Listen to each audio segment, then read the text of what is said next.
bitugirirweho. Amen.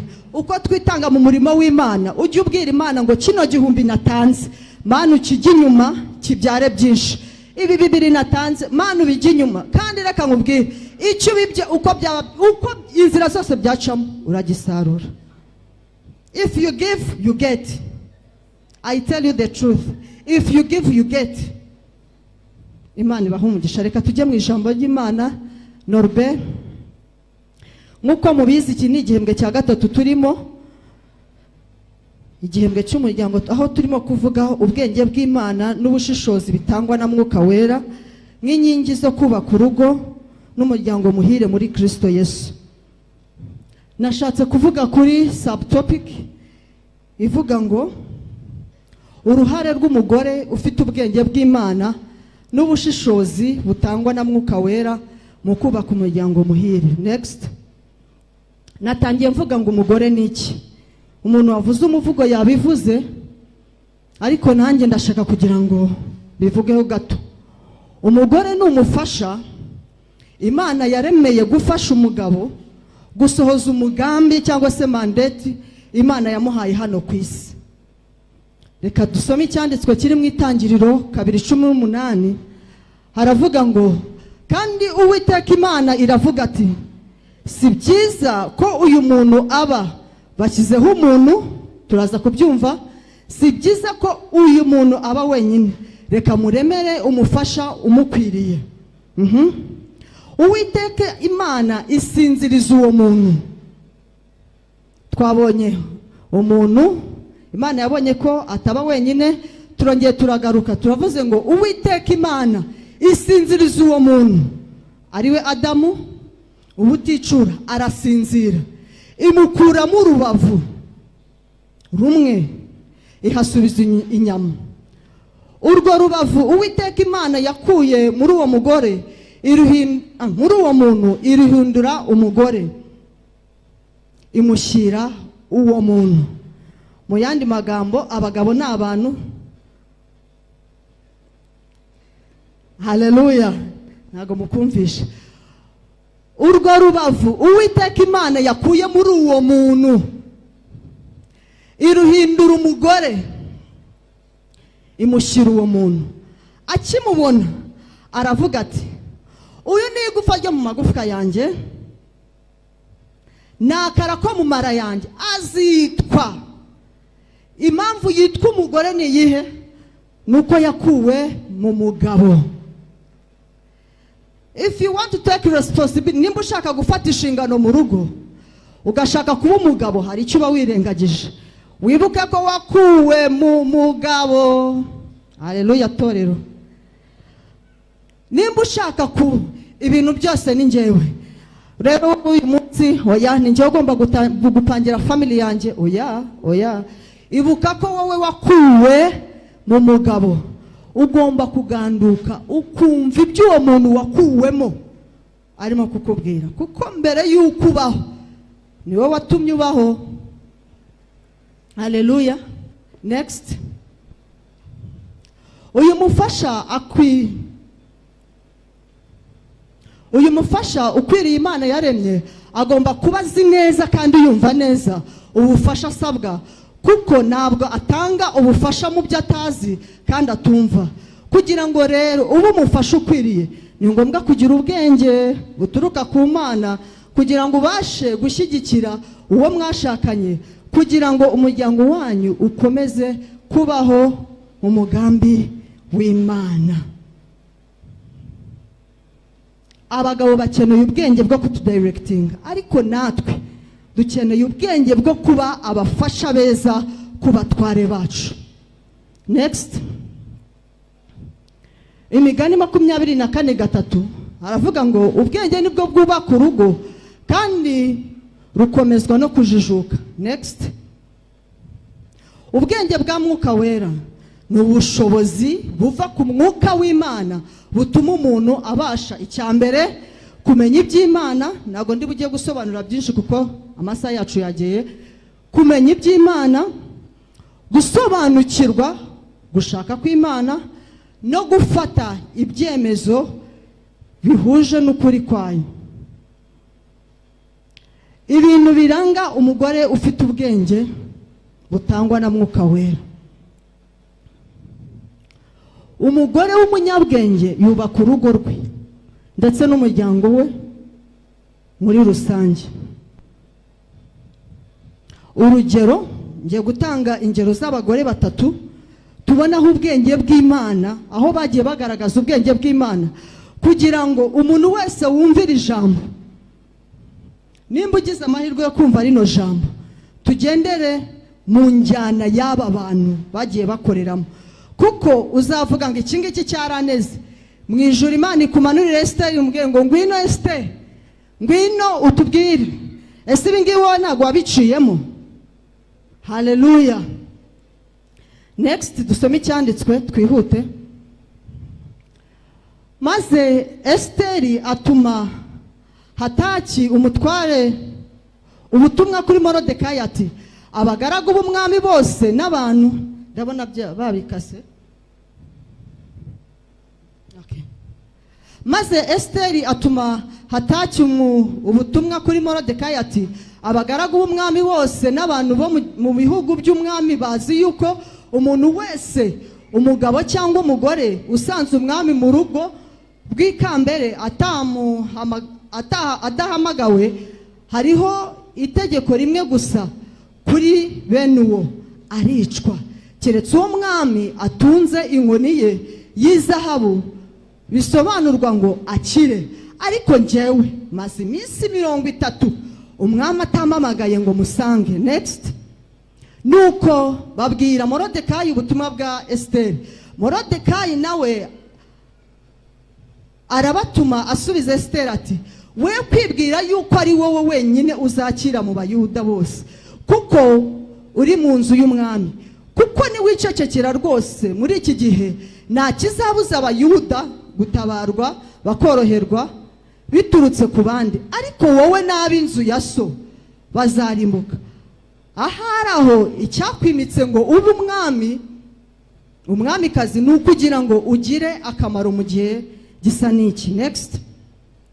Nuko Esteri atuma Morodekayi, aramusubiza ati, genda uteranye Abayuda bari Shushani bose, mwiyirize ubusa, munsabire, mumare iminsi 3 ku manywa na nijoro mutagira icyo murya cyangwa munywa, nanjye n'abaja banjye tuzabigenza uko niko nzasanga umwami nirengagije itegeko, kandi niba nzarimbuka nzarimbuke.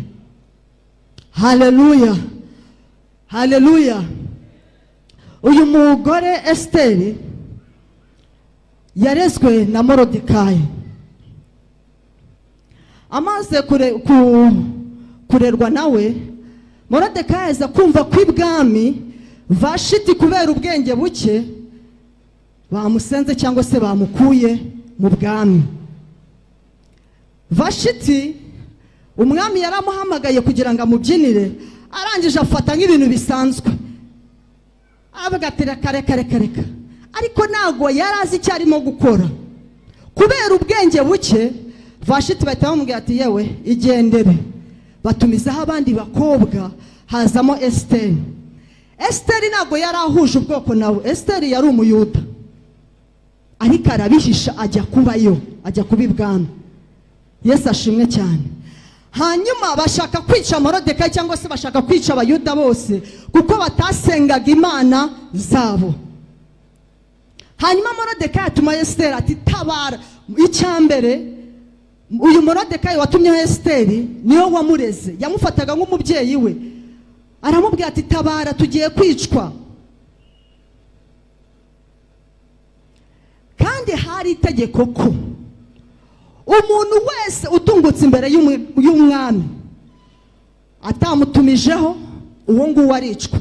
Noneho Esteri we, mwibaze, icyambere hari pressure y'umuntu wamureze, arashaka kumwitura ineze yamugiriye. Hari n'iyindi pressure iri kuri we, avuga ati, ndabigenza gute ko ninunguka imbere y'umwami ndi bupfe. Ariko kuko yari afite ubwenge yahawe na Mwuka Wera cyangwa yavanye ku Mana, nta handi hantu yabishakiye, yahise atekereza vuba vuba, aravuga ati, rero ninkoresha ubwenge bwanjye nkajya kugisha inama abantu tubana, barambwira ati genda, yewe wowe urabizi ko ukunzwe, genda kandi ningenda nk'uko babimbwiye baranyica, kuko yari yabimenye ko byabyo byose barimo kuganira, bakumva inkuru za Vashiti, bakumva ukuntu byagenze, abimenya ko bamwirukanye. Aravuga ngo ubwo birukanye uriya muntu uko byagenda kose nanjye itegeko riranzira, baranyica. Ariko ubwenge bw'Imana bumuhishurira ko mu gusenga ari buze gukuramo igisubizo cy'ibibazo yari afite, kuko yari afite ibibazo bibiri. Yaravugaga se uyu muntu ninamwitura, icyambere aramubwira ati ni hahandi nutabidukorera wowe n'abo mu nzu yawe bazapfa. Ariko akabihuza, ndapfa n'ubundi n'ugupfa no gupfa, reka mbanze njye gupfa mu mubiri wanjye, mbanze kamere zose nzishyire hasi, njye gupfa ubwanjye. Ariko amaze gupfa, amaze gukora ya minsi 3 batubwiye, kuko ntabwo yayikoze wenyine, Umwuka Wera amaze kumuhishurira ko mu gusenga ari hari buze gukura ibisubizo bye, arababwira ati rero mugende, ntabwo ndi bujye imbere y'umwami atamamagajeho, ariko mwebwe mugende mufate iyo minsi 3, nanjye ndi hano ndafata iminsi 3 n'abagaragu banjye, dusenga iyo minsi 3, nituyirangiza nzatambuka njye imbere y'umwami. Ubu bwenge tuvuga ntabwo ari ubwenge duhabwa n'amashuri, kandi imagine iyo biba ubwenge bw'isuzu ukuntu bwari kumubwira, reka wowe genda ubanze wisige neza, ukore make-up neza, numara kuyikora ufate, umva ujye uhage ubyibuhe, nurangiza uratunguka imbere y'umwami usa neza. Umwami nakubona usa neza ayatavuga ngo ni wowe.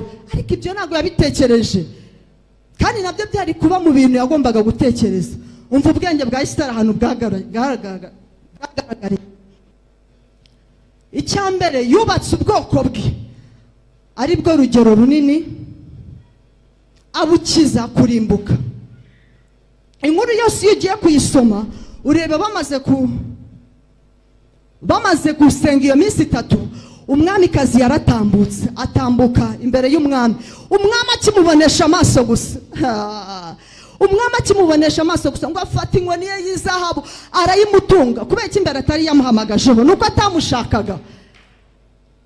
Kubera iki imbere atari yavuze ngo ndashaka Esiteri? Nuko atamushakaga. Oya, ariko ubwenge bwamuhesheje gukiza ubwoko bwe. Ubwenge Imana yamuhaye bwamuhesheje ubwenge bwo gusenga, nibwo ndimo kuvuga, bwamuhesheje kubona ibyo atari afite. Ikindi ubwenge bw'Imana yari afite bwamuhesheje gutekereza neza igihe n'uburyo bwo kuvugana n'umwami. Iyo ukomeje iriya nkuru yose ubona ukuntu Esiteri agitambuka imbere y'umwami amaze kumutunga inkoni, aramubwira ngo Esiteri, ni iki kintu ushaka? Niyo yaba ari umugabane mu byo afite ndawuguha, ariko ni iki kintu ushaka ngo nyiguhe? Esiteri aratekereza, aravuga ati nimbivuga nonaha uyu mwami ntago nzi nimba yishimye nimba arakaye, ntago ndimo kureba mu mutima we, ntago nzi ikintu atekereza. Ariko Mwuka Wera aramuhishurira, aribwo bwenge bwa Esiteri yari afite.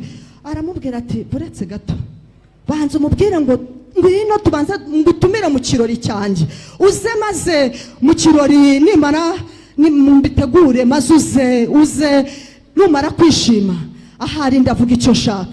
Ariko yari yamutumijeho, amutumizaho na Hamani, kandi Hamani niwe washakaga kwica ubwoko bw'Abayuda.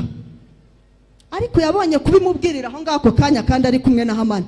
Avuga Hamani araza kumugira inama, namugira inama ndapfa n'ubwoko bwacu bupfa. Yanga kubimubwirira aho ngaho. Aramubwira ngo mwami, nta kuntu waza kudusura tukagutegurira ikirori ukaza. Haleluya! Ubwenge bw'Imana. Uyu mugore n'ukuri yari afite ubwenge bw'Imana. Ku nshuro ya mbere bahurira mu kirori, arabireba, areba ukuntu Hamani ameze. Aravuga naha ngana ntabwo ndibikubwira tu. Arongera aramubwira, mwami nta kundi nanone twategura ikirori noneho akaba ari njye wo gutegurira ukaza. Ku nshuro ya can imagine, umwami urabizi ko ari umwami, afite uburenganzira bwose bwo kwica no gukiza, ariko arimo kubwira ngo nsaba icyo ushaka ukanga kukivuga, ukicecekera. Njye nari guhita nyivugira aho ngaho, ariko ikibazo cyari kuba yari kusubiza yego cyangwa oya. Haleluya! ariko ubu ngubu namaze guhishurirwa ko nashobora kubivuga ako kanya. Haleluya, haleluya. Ubundi mu Kinyarwanda bavuga ngo iyo umwami yishimye aragaba. Abo ni Abanyarwanda.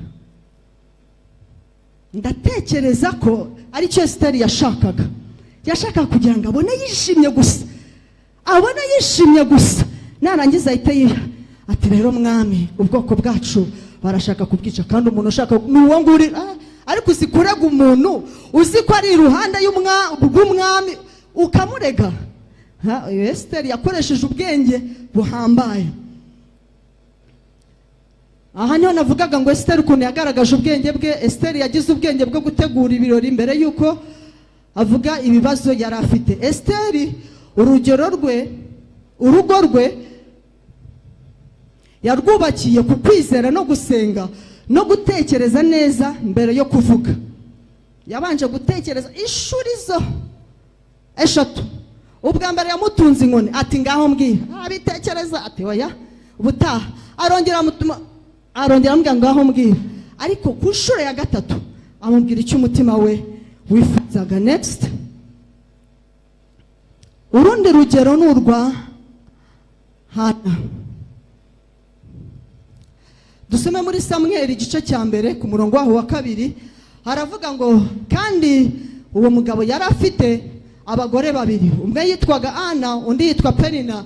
Niwe wari ubyaye, ariko Ana yari ingumba. Kandi mukeba we, ngo twageze ku murongo wa 6, kandi mukeba we yajyaga amubaza cyane, amubabaza cyane, akamutera agahinda, kuko Uwiteka yari yamuzibye ndibyara. Next. Ariko Hana yasenganaga Uwiteka agahinda, arira cyane, ahiga umuhigo avuga ati, Nyagasani Nyiringabo, nureba umubabaro w'umuja wawe ukanyibuka, ntunyibagirwe, ukama umwana w'umuhungu, nzamutura Uwiteka abe uwe iminsi yose yo kubaho kwe, kandi icyuma cyogosha nikizamugera ku mutwe. Nuko akomeza gusenga imbere y'Uwiteka. Eli yitegereza umunwa we, kandi muri uwo mwanya Hana yasabiraga mu mutima we, iminwa ye ikanyeganyega, ariko ijwi ye nirihinguke. Nicyo cyatumye Eli yibwira ko yasinze. Nuko Eli aramubaza ati, uzageza he n'isindwa ryawe? Mbese waretse vino yawe? Hana aramusubiza ati, ashwi databuja, ndi umugaragu ufite umutima ubabaye, ntabwo nanyweye vino cyangwa igisindisha cyose, ahubwo sutse imbere y'Uwiteka amaganya y'umutima wanjye. Haleluya, haleluya. Ndashaka kugira ngo tuzane ukuntu uyu mugore yagize ubwenge. Icyambere, uyu mugore yari afite ingingo nyinshi zimurengera zo kuba yava muri uru rugo. Icyambere, yabanaga na mukeba we. Icya kabiri, mukeba we yarabyaraga, we ntabwo yabyaraga. Izo si ingingo ebyiri. Icya gatatu, noneho yaramubabazaga sha, akamubabaza. Iyo ni iyindi ngingo yatumaga atekereza gutaha, akavuga ati yewe birananiye, reka nigendere, ni hahandi abagabo naho bataba, reka ngende. Iyo ni ingingo ya gatatu yamurengeraga, yatumaga ava mu rugo rwe akagenda. Ariko uyu mugore yari afite ubwenge bw'Uwiteka.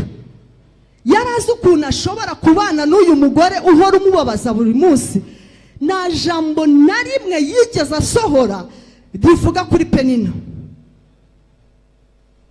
ngo wenda amubwira ati, ibyo unkoreye nawe Uwiteka azabikwiture ndetse ishuri 1000. Yaracecekagira, araceceka.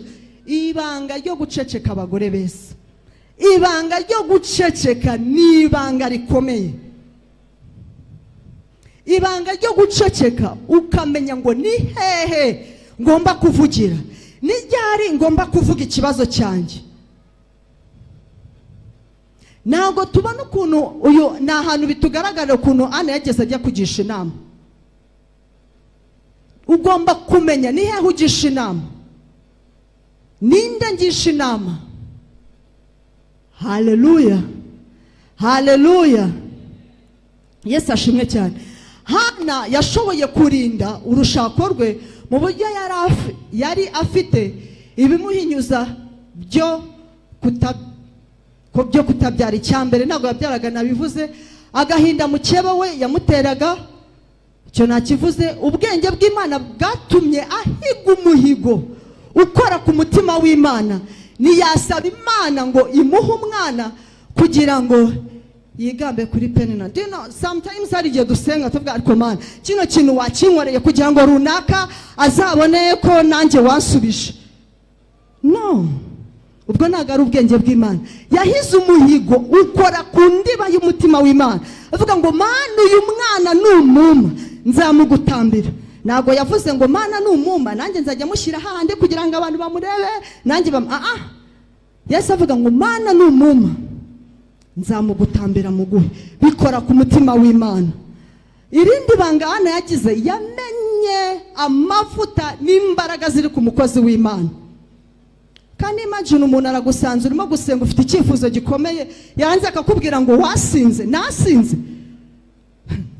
Nari kumubwira ngo nuko utazi agahinda kari mu mutima wanjye. Iyaba wamenyaga agahinda kari mu mutima wanjye wakabaye uvuga ibyo bintu. Ariko ubu kubera iki mutajya mutumenya? Kuki mutajya mutumenya? Kubera iki pastor adahishurirwa? Ubu koko nta nubwo yakabaye abona ko hari icyifuzo ufite mu mutima wanjye kandi kimvuna. Urabizi rero ukuntu abagore tuzi kuvuga. Turabizi. Ariko sha ubwo nkahitaneranya abagenzi bane bambwira ko sha Mana, pastor aranyanga. Uzi ukuntu yambwiye? Narindi mu rusengero arangije araza arambwira ngo nasinze. Sha ibaze n'ukuri ngo nasinze. Kandi urabizi agahinda afite maranye iminsi. Ewe naho badasenga nzajya n'ahandi nsengereyo. Haleluya. Ubwo ukaburagiye umugisha wawe urawutakaje. Ariko ubwenge bw'Uwiteka buguhesha kumenya amavuta ari ku muntu ukuri imbere. Haleluya. Kandi ukamenya kuyitwaraho neza, ukigengesera, kuko aya mavuta ashobora kugukorera kimwe nuko. Haleluya, haleluya. Iyo aramuka uyu mutambi amwatuyeho ijambo ribi yari kumubaho, kimwe nuko yamwatuyeho ijambo ryiza rikamubaho. Haleluya. Ngo aramureba aramubwira ati, wa mudamu, kwizera kwawe igendere, icyo urimo gusengera ugihabwe. Haleluya. Ubwenge bwe bwamuhesheje umwana Samweli. Haleluya. Yesu ashimwe cyane. Bamama, twige kumenya umuntu ukuri imbere ngo ninde, cyangwa se umuntu ugushumye ngo ninde. Yesu ashimwe cyane. Ese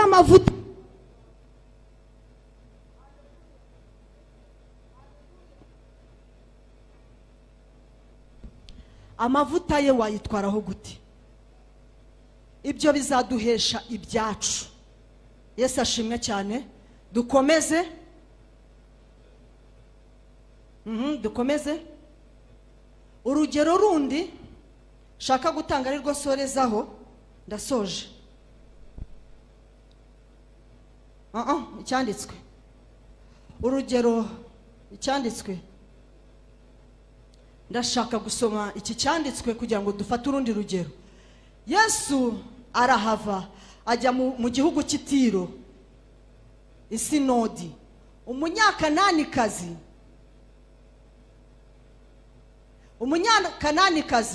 aturuka muri icyo gihugu arataka cyane ati, Mwami mwene Dawidi, mbabarira, umukobwa wanjye atewe na dayimoni cyane, niyagira icyo amusubiza. Full stop. Yari yamwumvisha cyangwa ntabwo yari yamwumvisha? Niyagira icyo amusubiza. Aricecekera arigendera. Nuko abigishwa be baramwegera, baramwinginga bati, musezerere kuko adutakira inyuma. aradusakuriza uyu muntu abadayimoni musezerera amatwi. Haleluya. Ndashaka kwifashisha urugero rumwe. Papa Pasiya igera hano imbere ngiye cyo bita teaching aid. Ngiye kumukoresha nka teaching aid. Uyu twashuminga ko ari Yesu. Noneho Mawombi nawe agiye kuza.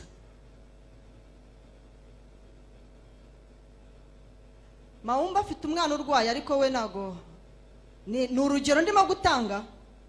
Noneho uyu Yesu we agiye kwigendera. Uyu ngo yaraza kumuza inyuma asa nkaho arira ataka cyane. Noneho nataka cyane uyu arahindukira murebe narangiza yikomereza. Amwereke ko nta kintu abyitayeho. Ngaho dukinira go gakomedi turebe. Yesu aragenda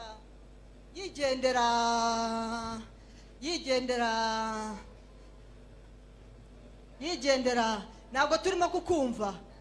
Ntabwo tukumva taka cyane. Wowe hindukira umurebe. Komeza wigendera. Abigishwa ubwo genda umwigishwa. Yesu wasezereye umuntu ko adusakuriza akagenda. Ongera hindukira umurebe wigendera.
Ko n'Abayisiraheli bari barimo hariya barimo hari n'abagenzi be barimo b'abanyamahanga, ariko we yacyuye igisubizo cye kuko yagize uguhishurirwa agira ubwenge buturuka ku Mana. Aravuga ndatitiriza nubwo byanze ndahaguma ariko ni hahandi ndabibona.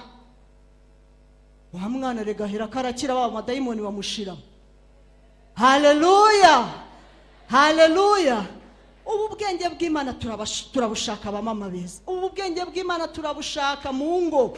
Ubu bwenge bw'Imana turabushaka mu kazi aho tuba. Ubu bwenge turabushaka mu itorero, turabushaka mu rusengero turimo gusenga. Ubu bwenge rega budufasha no kumenya uko dusenga. Uzwara igihe wasenga nabi nibyo wasengera gukabibura, ariko mu izina rya Yesu twebwe dusenga neza. Haleluya. Yesu ashimwe cyane. Uyu mugore yakurikiranye neza iyi mirimo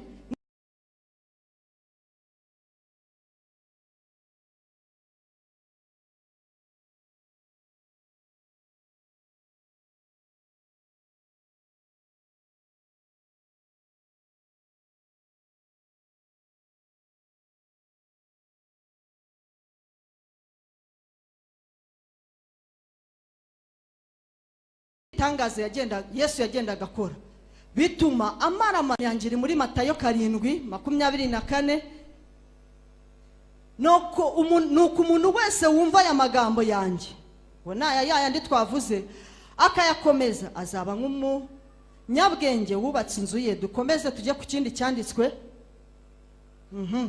Umugore w'umutima wese yubaka urugo, ariko umupfu we ubwe. Ntago bisaba kugira ngo bagutize amaboko, ntago bigusaba kugira ngo